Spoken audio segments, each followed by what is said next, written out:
पाकिस्तान के बानी मोहम्मद अली जिन्नाह एक ऐसा शख्स जिसने कौम को सिर्फ एक मुल्क नहीं दिया बल्कि एक सोच, एक असूल और एक किरदार दिया।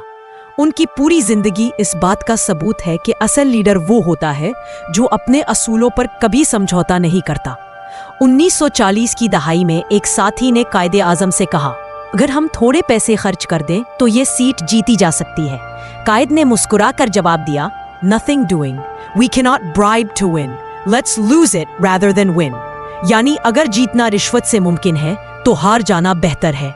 ये थे मोहम्मद अली जिन्नाह, जिन्होंने सियासत को इबादत समझा और ईमानदारी को अपनी ताकत बनाया। एक और मौका पर वो अदालत में बतौर गवाह पेश हुए।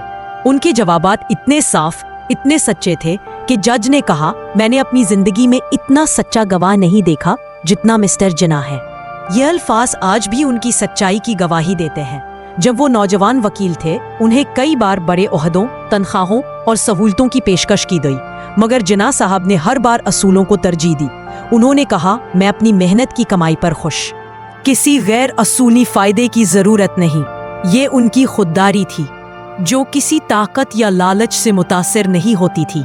अपनी जिंदगी के आखिरी अय्याम में भी कायदे आजम ने अपनी वसीयत में ज़ाती जायदाद का एक बड़ा हिस्सा कौम के तालीमी इदारों के लिए वक्फ कर दिया, क्योंकि वो जानते थे कौम की असल ताकत उसके किरदार और इल्म में है।